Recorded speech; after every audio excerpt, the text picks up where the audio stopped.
Bonjour à tous et bienvenue, on continue aujourd'hui notre série des bilans de fin de saison en s'attaquant à Alfa Romeo, une écurie qu'on n'avait pas vue aussi haut dans le classement depuis 2012, preuve qu'on va avoir de bonnes choses à dire, mais attention, il y a aussi pas mal de négatifs.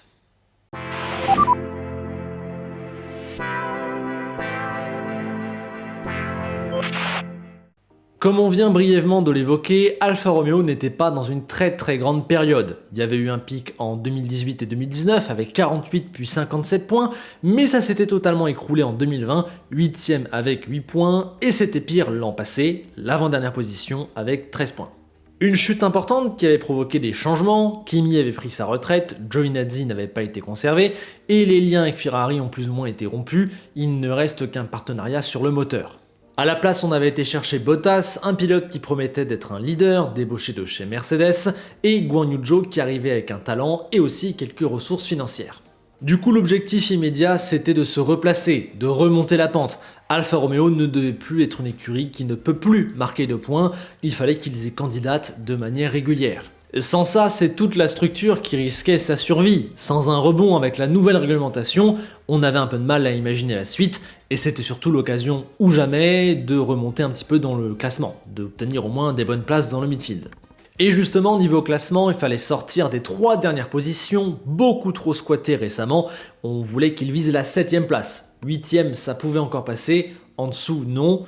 Et au-dessus, ça semblait quand même difficile vu la différence avec Aston, Alpine ou McLaren.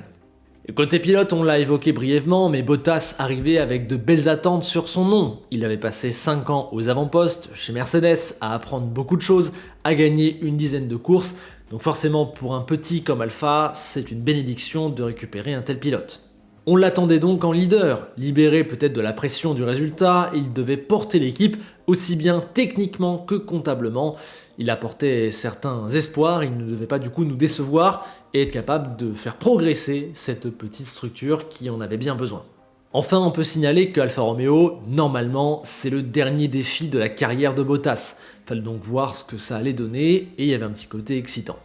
Pour Zhou, c'était totalement différent. En tant que rookie, il bénéficiait d'un temps d'indulgence. D'abord, on allait être attentif à sa progression, son adaptation comme d'hab, et à ses premiers moments de brillance. Mais comme il arrivait avec sur le dos pas mal de critiques, dues à peut-être des doutes sur son niveau sportif, et aussi au fait qu'il ramenait de l'argent, il devait assez rapidement légitimer sa place en Formule 1, montrer de quoi il était capable, et le fait que sa montée était juste normale. Et puis il faut aussi dire qu'on ne savait pas vraiment à quoi s'attendre, donc il y avait pas mal de place pour réussir à nous surprendre, et évidemment l'objectif de tout ça c'est de conserver sa place sur un plus long terme que 2022. Bonne surprise à Bahreïn, la C42 est super bien née, elle marche vraiment très fort, Bottas est 6ème en qualif devant une Mercedes, rappelez-vous c'était un des running gags du début de saison. Bon, derrière, il va faire un départ complètement affreux, mais il va avoir un super rythme dans la voiture, et en plus, il va bénéficier d'un superbe timing de safety car. Il est 8ème, les 2 Red Bull abandonnent, et hop, 6ème place pour Alpha, c'est presque inespéré, ça fait 8 points, et même 9, puisque Guan Yu Zhou prend la P10, il partait seulement 15ème, mais il a mené une course plutôt bonne, et avec les éléments de la fin, il est remonté. La comparaison avec Bottas importe peu en réalité. Pour l'instant, l'essentiel c'est ce bonheur et ce déclic qui vont lui faire un bien fou et commencer un peu déjà à changer l'opinion générale à son propos. Alpha vient déjà d'inscrire 70% de ses points de l'an dernier en une seule course et ça va continuer puisque ça marche bien à Jeddah. Bottas est encore en Q3, encore devant une Mercedes, il roule en 9ème place avant que sa mécanique ne le lâche, dommage. Derrière, c'est moins bien en Australie, il n'y a pas de Q3, mais Bottas s'accroche et bénéficie encore d'un bon timing sur la safety car. Il peut remonter à la 8ème position, encore des points super importants pour Alfa Romeo. La jolie dynamique continue à Imola, Q3, 2 points pris dans le sprint, et à la suite d'un dimanche de rêve où Sainz, Ricciardo et Leclerc s'enlèvent en plus du chemin, Valtteri est 5ème, un résultat presque inespéré et irréel pour Alfa Romeo qui depuis son retour en Formule 1 n'avait fait mieux qu'une fois au Brésil en 2019. Et c'est pas fini, puisqu'à Miami, Bottas se qualifie 5ème et tient cette position toute la course jusqu'au retour des Mercedes qui le passent grâce à une safety car qui les rapproche et aussi à une petite erreur de sa part. Mais peu importe, Alfa Romeo est 5ème du général avec 31 points déjà et talonne McLaren. Franchement, ça, personne n'aurait osé l'espérer en début d'année. Déjà 30 points sur les 22 courses, ça aurait pu être une réussite. Guan Yu Zhou, lui, galère un peu plus depuis son coup réussi à Bahreïn, mais en plus, le pauvre ne va pas être aidé par sa mécanique, qui l'a trahi à Miami et le retrahit à Barcelone, où Bottas, lui, ne baisse pas le pied. Qualifié 7ème, il est longtemps 4ème, avant le retour d'Hamilton et de Sainz, mais c'est tout de même P6 à l'arrivée, largement meilleur des autres. C'est vraiment incroyable ce qu'il se passe pour l'écurie de Fred Vasseur. Derrière, il va s'arrêter en Q2, mais même quand ça va pas top, tout sourit à Alpha, puisque le dimanche, il y aura un très bel overcut qui lui permet quand même d'aller gratter un petit point en plus. Mais Bakou apporte une première déception dans la saison, ça va commencer doucement à tourner. Déjà le samedi, Zhou bat pour la première fois Bottas en qualif, mais il est victime d'une nouvelle défaillance technique, tandis que Valtteri se retrouve loin en début de course et n'accroche pas de points. Ça y est, Zhou a un petit déclic, il est encore devant dans la qualif du Canada et il mène une superbe course à la bataille dans le rumble du midfield comme on dit, et il termine 9ème, sa deuxième entrée dans les points. Bottas lui se retrouve loin en début de course, mais il a du rythme et il a encore une bonne chance sur la safety car. Bam, il est 8ème devant son coéquipier. Après 10 courses, Alfa Romeo est retombé à la 6ème position, Alpine et McLaren ont repris leur rang, mais ils restent au contact et surtout c'est, on l'a dit, déjà au-dessus de leurs attentes. Malheureusement, après ça, c'est la panne sèche, 4 petits points en 12 Grands Prix. À Silverstone, Zhou, qui avait atteint la Q3 devant son coéquipier, connaît ce fameux crash absolument effrayant. Soulevé dans les airs, il se retourne et son halo est tout juste assez haut pour pallier à la rupture de sa cheminée. Il atterrit ensuite de l'autre côté du mur de pneus, mais s'en sort sans dommage. C'est presque miraculeux quand on voit ces images incroyables, et c'est assurément voire peut-être le moment le plus fort en émotion de 2022. Mais bon, côté sportif pour Alfa Romeo, ça fait une voiture en moins, et même deux, puisque Bottas connaîtra un abandon mécanique sur un souci de boîte. Il n'y aura pas de points non plus en Autriche, où le niveau de la voiture n'est pas suffisant, et où Bottas a dû partir avec une pénalité. C'est le scénario inverse en France, toujours pas de points, mais cette fois-ci c'est Zhou dans le rôle du pénalisé.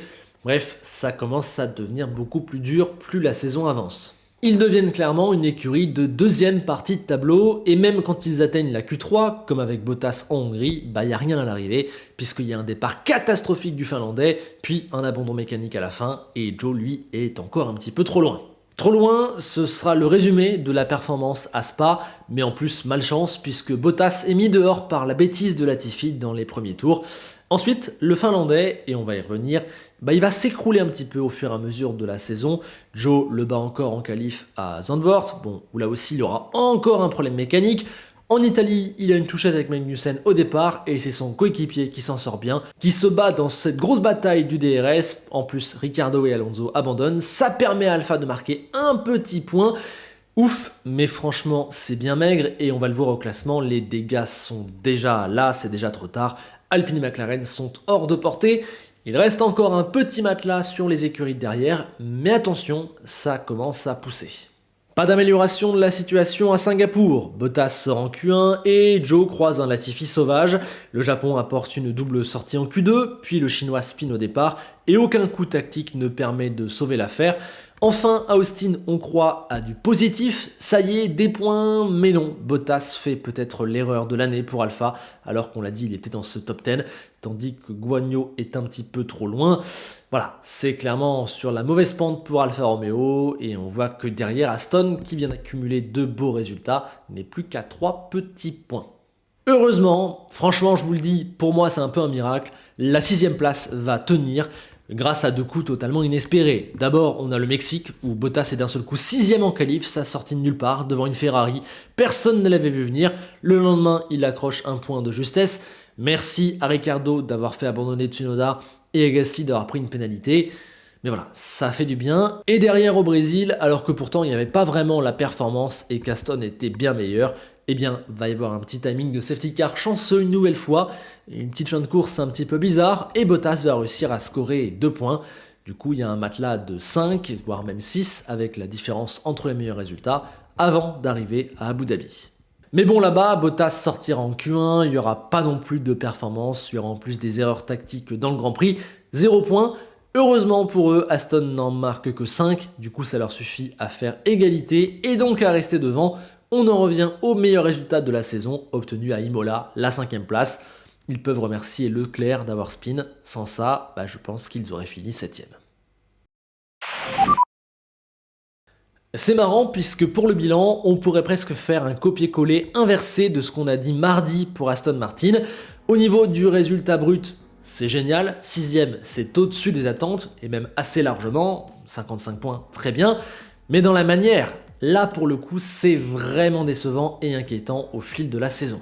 Les débuts étaient géniaux, ils ont joué la 4e place du constructeur jusqu'au Canada avec un rookie et ils étaient sur un rythme de 115 ou 130 points la saison. C'est juste énorme, miraculeux, ça aurait d'ailleurs été un record.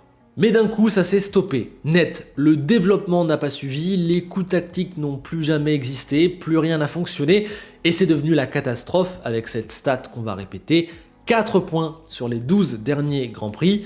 Depuis juillet, en fait, Alfa Romeo est au niveau de Haas et de Williams, à leur niveau en fait d'avant, de 2020, de 2021. On voit sûrement là les restes du manque de budget, malgré l'apport de Joe dans ce domaine, et la limite au niveau humain et technique, c'est plus limité que les 5 ou 6 de devant. On comprend aussi que la voiture était vraiment très bien née, et surtout que sans ça, on aurait simplement assisté à une saison du même acabit que 2020 ou 2021, avec quoi 15-20 points à tout casser.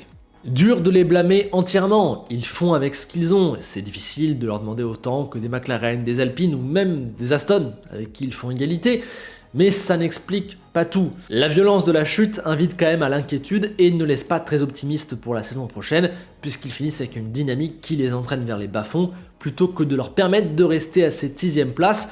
J'ai donc un peu peur, à l'heure actuelle, que ce soit qu'un one-off. Ok, c'est cool, mais ça ne tient qu'à peut-être un point, et au final, est-ce que l'an prochain, ça aura porté ses fruits sur du moyen long terme?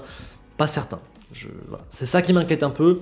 Top sur le papier, quand on creuse et qu'on voit le dérouler jusqu'à aujourd'hui, un peu d'inquiétude.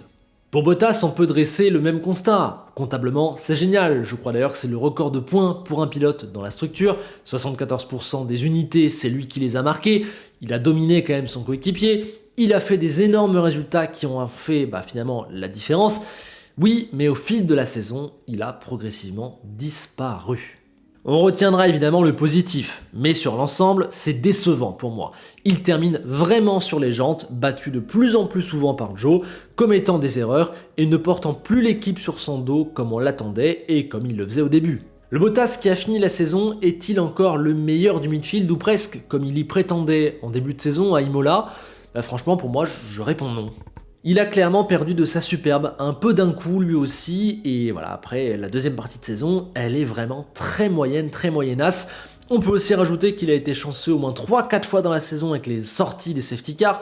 Sans ça, il y aurait un bilan comptable un peu moins flatteur, et peut-être que du coup il y aurait plus de critiques. On n'oublie pas aussi toute une flopée de départs absolument catastrophiques. J'ai en tête Bahreïn ou la Hongrie, où vraiment c'était choquant. Et puis son plus gros défaut, la mollesse dans les duels. Combien de fois encore cette année s'est-il fait passer trop facilement? A-t-il ouvert une porte? A-t-il fait une erreur? Ouais, c'est du bobo, on connaît. Du coup, sur le papier, 51 points permet à Alpha d'être dans la première partie de tableau, c'est incontestable, ok. Mais dans la manière, c'est décevant, c'est mitigé, je suis déçu. Et surtout, la fin, elle penche très clairement pour moi vers le négatif. C'est pour ça qu'il a dégringolé dans mon classement par note. On adore ces délires de coupe-mulet, mais franchement, à l'heure actuelle, c'est un peu tout ce qu'il reste. Et va vite falloir nous rassurer en début d'année prochaine, parce que sinon Alpha va galérer. Joe, lui, est nécessairement mis à mal par les chiffres, mais il faut rappeler que c'était sa première saison, que les points étaient disponibles que en début d'année, là où lui arrivait tout juste, et il a été, avec Alonso, le pilote le moins chanceux niveau abandon mécanique. Surtout si on ne se base que sur les points pour juger sa saison, on passe à côté de l'essentiel pour moi, où il a quand même prouvé et montré de très belles choses, et il fait une meilleure saison à mon sens que Tsunoda et Schumacher, deux pilotes avec qui on peut plus ou moins le comparer. En vrai, il a été une agréable surprise. Il a fait mieux que ce qu'on attendait, et quand on regarde les 2 derniers tiers de la saison dans le duel face à Bottas, il est loin d'avoir été ridicule, loin même, et du coup c'est en ça que sa prolongation d'au moins une saison, elle est largement méritée, aucune contestation. Ce gars-là, avec ce qu'il a montré pour une année 1, mérite de montrer des choses en une année 2. Après, Sa saison, n'allons pas trop dans les compliments, n'est pas exceptionnelle non plus. Elle n'est pas mauvaise, absolument pas, mais on ne peut même pas franchement dire qu'elle est excellente ni même très bonne. On ne peut pas aller jusque-là non plus. On va pas cracher dans la soupe, hein, on l'a dit, voilà, c'est cool, c'est super, mais il n'y a pas non plus de quoi sauter au plafond et d'être totalement emballé. En plus, je ne vois pas en lui un truc grandiose, à la différence peut-être de Tsunoda et Schumacher, qui par instant montrent un talent fort qui existe. Il manque un peu ce côté brillance chez Guan Yu.